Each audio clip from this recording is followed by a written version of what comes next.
Allô! Je vous parle aujourd'hui des grands extravertis, des verbomoteurs qui ont de la difficulté à écouter les autres, qui ont de la difficulté à absorber l'information. Donc, il y a une espèce de bouclier qui se forme où est-ce que ce que vous dites n'entre pas, n'est pas enregistré. L'autre pense beaucoup à ce qu'il va dire. Donc, on a de la difficulté à placer un mot souvent. Puis quand on le fait, ça se solde régulièrement par « Oh, mais c'est comme moi! Oh, mais moi aussi! Oh, mais oui, la fois où! » Donc, ces gens-là sont souvent carencés, effectivement. Ça s'inscrit également dans un schème de narcissisme, mais pas toujours. Souvent, c'est plus la carence affective ou le fait, à l'inverse, d'avoir été trop habitué à être le centre d'attention. Donc, comment on manage ce genre de situation? Parce que souvent, vous allez rencontrer des gens, vous savez tout d'eux, mais vous avez l'impression qu'ils savent pratiquement rien de vous, à peine votre nom. Donc, tellement l'information n'a pas été gérée de façon mutuelle et efficace. Donc, il y a des petits keywords, que ce soit au bureau ou que ce soit dans un autre contexte, pour s'introduire. Donc, excuse-moi, est-ce que tu permets, j'aimerais terminer, est-ce que je peux dire quelque chose? Mon point de vue sur la situation, est-ce que tu souhaites l'entendre? Donc, on prépare le terrain à « Attends un petit peu, j'aurais une opinion à émettre. J'aurais quelque chose à dire à ce sujet-là. » Donc, ça va nous permettre tranquillement de s'introduire et de pouvoir discuter également de ce qu'on a à dire, de ce qu'on pense par rapport à ce que l'autre vient de dire ou par rapport à notre ressenti. Notre ressenti qui est quelquefois, par ces gens-là, un peu banalisé, malheureusement. C'est les gens qui sont très extravertis, qui prennent beaucoup de place, ont du mal à accepter les ressentis des gens. Donc, souvent, ce sont des gens assez contrôlants. Donc, ils vont vouloir pratiquement se faire le porte-parole de votre corps, se faire le porte-parole de vos pensées, de vos feelings. Donc, on en connaît tous. Ah, moi, il me semble que c'était pas si pire que ça.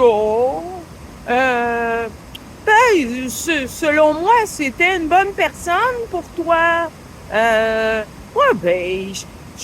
Moi, j'avais l'impression que t'étais bien. Là. J'avais l'impression que dans cette relation, t'étais heureuse. C'est peut-être toi qui vois pas les choses de la bonne façon. Mais selon moi, tu serais peut-être mieux de... Donc, ces gens-là n'accueillent pas la façon dont vous vous sentez. Vous allez arriver avec des ampoules plein les pieds. Ce sont les genres de personnes à venir vous dire « Faut que tu te payes. Ça va passer. » Oui, tout finit par passer. Mais le fait est que les gens ont besoin d'être accueillis dans ce qu'ils vivent, d'être accueillis dans ce qu'ils ressentent. Et il n'y a pas de bonne ou mauvaise réponse. Ce que vous ressentez est réel. Ce que vous ressentez est à vous, vous appartient. Si vous avez de la peine, il n'y a personne qui va vous dire « Graille pas pour ça ». C'est votre ressenti, c'est vos ce sont vos émotions à vous. Quand quelque chose vous turlupine, vous agresse un peu, vous met en colère, vous bouleverse, c'est vous qui le vivez. C'est vous qui chaussez quotidiennement vos souliers. Personne d'autre le fait pour vous. Donc, personne a à venir annuler vos émotions ou banaliser la façon dont vous vous sentez. Ça vous appartient. C'est un factuel. C'est à vous. Donc, vous n'avez pas à justifier comment vous vous sentez, mais bien à être entendu et reconnu dans ce que vous vivez. C'est très, très, très important. Donc, c'est pas tout le monde qui arrive à avoir cette écoute-là. On espère toujours un échange à 50-50. Donc, le temps que j'investis, le temps où je parle et le temps où j'écoute sont sensiblement les mêmes, mais c'est pas toujours le cas. En entrevue, par exemple, je vous dirais que c'est un très bon indicateur de la motivation de part et d'autre. Par exemple, si vous parlez à 80% du temps, il y a peut-être quelque chose qui fonctionne pas. Et à l'inverse, si l'intervieweur parle à 80% du temps, il va peut-être vous étourdir et perdre un petit peu beaucoup de votre motivation de départ. Donc, on espère toujours que ce soit un ratio de 50-50, 60-40 à la limite. Mais ce n'est pas toujours le cas, particulièrement avec les personnes qui prennent beaucoup de place, sont très extravertis. On en connaît tous, les centres d'attention. Qu'est-ce qu'on fait quand c'est une situation de couple? Il y a un exercice relativement simple et facile. Donc, c'est le timer. Je m'assois, tu t'allonges sur moi, je ne te regarde pas nécessairement, je te regarde si je le veux. C'est mon temps de parole, je mets le timer à 10 minutes. 10 minutes où j'ai le droit de dire n'importe quoi, ou presque, dans le respect, et que tu ne dois pas m'interrompre. Tu ne dois pas, en aucun cas, me couper la parole. À la limite, tu peux faire des mais tu ne dois pas prononcer un mot de mon 10 minutes. Et vice-versa. On fait l'inverse ensuite. C'est moi qui s'allonge sur tes genoux. Tu me regardes ou non, selon ton souhait. Et c'est ton 10 minutes à toi. Le 10 minutes où tu peux ventiler, où tu peux dire ce que tu as à dire, ce que tu as besoin de dire. Donc, après quoi, pour s'assurer du niveau de compréhension, on pourra passer à une courte période de questions sur ce qui est entendu. Donc, je te pose 3 à 5 questions sur ce que j'ai dit, sur mon contenu. Est-ce que tu l'as bien assimilé? Est-ce que tu as été en mesure de bien entendre mon ressenti, de bien entendre ce que je voulais verbaliser? Donc, c'est un très bon exercice à faire et ça apprend également aux gens qui sont très verbomoteurs à mettre un frein et à comprendre que en société, les autres importent aussi. Les gens qui me sont proches, les gens qui m'entourent, ont des choses à dire. Et c'est important de les entendre, les écouter et leur reconnaître ce ressenti-là. Ce qu'ils veulent exprimer, ce que leurs émotions ont à dire, comment ils se sentent dans la situation. Au niveau des enfants, parents-enfants, on a l'habitude de beaucoup écouter en tant que parent. On écoute, on est des éponges, on pose des questions, on écoute. Malheureusement, on ne leur apprend pas beaucoup. Oui, ils écoutent en classe, c'est évident, mais dans un échange entre amis ou un échange de parents à enfants, c'est important de connaître l'opportunité. À quelle opportunité de s'habituer doucement à OK, maintenant je peux parler, je n'ai pas à couper la parole. Donc, pour s'y habituer à s'introduire au sein d'une conversation mutuelle, on doit parler un petit peu de nous. Évidemment, on n'entrera pas dans les technicalités, dans notre budget, dans les détails exhaustifs de notre lourde journée ou les tâches quotidiennes qu'on a à faire. On va faire un survol. Donc, je peux t'expliquer grosso modo à quoi ressemble mon travail. En général, un survol. Simplement, en vulgarisant, je peux te parler des bons coups que j'ai eus dans ma journée. Simplement, sans entrer dans les détails. Je peux t'expliquer humoristiquement des petits revers anecdotiques qui me sont arrivés, de sorte de créer un échange, de sorte de pouvoir avoir un temps d'écoute et un temps de parole mutuelle et relativement équitable. Donc, on fera l'exercice aussi, quand on apprend à connaître des gens, des invités, de faire une petite recherche rapide sur eux, un petit survol pour savoir qu'est-ce qu'ils aiment, de sorte de pouvoir étayer la conversation, de sorte de pouvoir être un hôte ou un comparse agréable avec qui discuter. Donc, l'actualité est toujours... c'est parfois un peu litigieux et polémique. Donc, on reste dans les grandes lignes. On s'investit pas trop dans un engagement politique qui pourrait créer un fossé. Donc, on tente de rester un peu neutre dans ce que l'on a à dire si l'on parle de politique ou d'actualité. Lorsque c'est belle-mère, beaux-parents, des amis, des oncles, des tantes, qui ont ce verbe facile, ce conseil facile. Je parlais du you should, you could, you would. Ça va parfois plus loin que ça.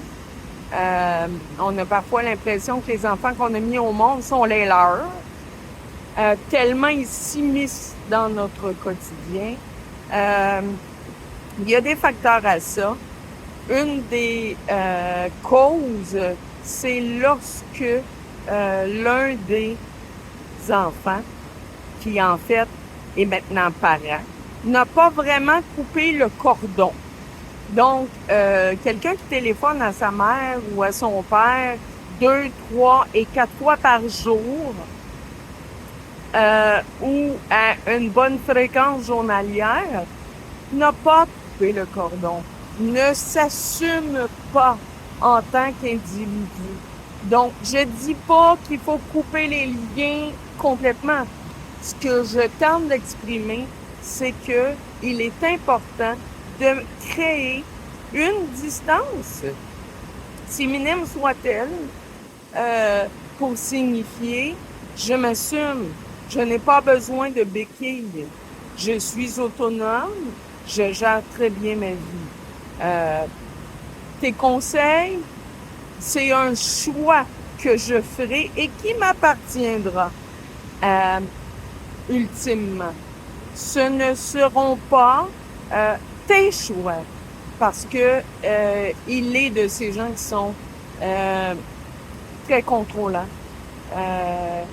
qui envahissent, j'en parlais dans une autre vidéo, les gens envahissants, donc qui envahissent souvent, quelquefois, notre vie, veulent avoir main basse sur la façon dont on éduque nos enfants, la façon dont on gère notre quotidien. Donc, il importe de créer une certaine distance de sorte de bien se sentir à l'intérieur de la situation. Dès que ça devient anxiogène, il faut pouvoir en discuter. Vous me direz, c'est touché, c'est très touché, on ne veut pas brimer les liens. Ce que je dis souvent, c'est dans le cas où ce sont des gens proches ou des gens avec qui on travaille, des gens avec qui qu'on va devoir fréquenter dans les jours, les semaines, les mois et les années à venir, c'est bon d'utiliser l'exemple de la tierce personne. Donc, un petit mensonge blanc. Moi, je connais un individu qui est très verbomoteur.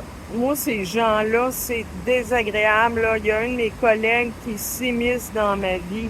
Il est toujours là à vouloir me donner des conseils. Ce qui va se produire, c'est que la personne, si ce n'est pas sur le moment, la personne va finir par en prendre conscience, par se questionner, par réaliser que, oh, est-ce que j'ai cette tendance-là, moi aussi, à vouloir chausser les bottines de quelqu'un d'autre ou à vouloir prendre des décisions qui ne sont pas les miennes, qui ne m'appartiennent pas. Donc, vont se repositionner éventuellement. À force de le nommer, même si c'est en parlant d'une tierce personne, vont éventuellement s'identifier et tenter, on l'espère, parce qu'on ne peut changer les gens, je le répète encore, on ne dira jamais assez. Donc, on tente de faire passer le message et si le message ne passe pas bien, on veillera à établir une distance en rapport à la situation lorsqu'on est en présence de gens verbomoteurs qui prennent la place. Un peu comme dans le cadre de situations de violence et de dérision, on peut toujours prétexter la toilette. On peut toujours prétexter à avoir un rendez-vous, avoir quelque chose à faire, aller prendre une marche. Donc, il convient de faire une pause dans la situation. Puis éventuellement, vous verrez si la relation est uniquement à sens unique. Du genre où la personne ventile tout ce qu'elle a ventilé et que vous n'avez rien à dire ou presque. Vous verrez éventuellement s'il convient de maintenir le lien ou non. L'important, c'est toujours de vous sentir bien, de vous sentir respecté, de vous sentir entendu dans vos besoins, de vous sentir entendu dans vos choix, dans votre libre arbitre et respecté dans les décisions qui sont les vôtres. Au bureau, c'est difficile. On peut pas vraiment faire de coupure, mais je vous donne un truc parce que le regard est source d'énergie. Les yeux sont des transmetteurs et des récepteurs. Donc, vous transmettez une énergie, vous en recevez une également. Ce qu'il convient de faire lorsque vous êtes avec des collègues, employeurs, employés qui dégagent une énergie difficile ou qui sont très extravertis, ou même qu'un malaise, on peut pas toujours le nommer, mais il y a un malaise en présence de ces gens-là. Le truc, c'est de s'asseoir à côté d'eux, de sorte de ne pas être le récepteur de cette énergie-là. Donc, ils sont à côté de vous, vous ne les regardez pas, ils ne vous regardent pas, ou pratiquement pas, de façon minime.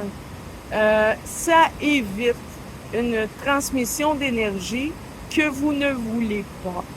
Donc, c'est une façon de gérer la situation. Au restaurant, la même chose. Il y a des gens que vous aimez moins que d'autres. Soyez-vous à côté. Donc, de sorte de ne pas être en face, de sorte de ne pas être directement en échange d'énergie,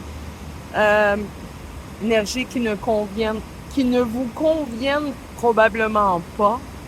Donc, les gens avec qui on a des difficultés, on verra s'asseoir à côté plutôt que en face. C'est un peu la même chose dans une classe. Donc, les gens qui vous en font voir de toutes les couleurs ou qui ont une énergie que vous n'aimez pas nécessairement, soyez-vous à côté, plutôt que en devant ou derrière. C'est un petit truc pour éviter. D'ailleurs, les gorilles, lorsqu'ils sont regardés, ont beaucoup de capteurs. Donc, lorsqu'ils sont regardés avec un type d'énergie direct, trop direct, prennent facilement cela pour de la confrontation. Donc, on dit quand on va au zoo ou quand on voit des gorilles, de ne pas les regarder fixement dans les yeux parce que ça appelle à la confrontation. Un regard parle énormément. Peut-être même plus que vous le voudriez et peut-être même plus que vous-même. Donc, on évite les échanges de regards lorsque c'est une énergie qu'on ne veut pas nécessairement capter, qu'on ne veut pas absorber. Donc, c'est le début du week-end. Je vous souhaite d'en profiter au maximum. Les couleurs sont magnifiques. On est chanceux. Il ne pleut plus. On touche du bois. Donc, je vous souhaite d'être bien. Je vous souhaite plein de très bons moments. Plein de petits, de moyens et de grands plaisirs. Profitez-en bien. Bye bye.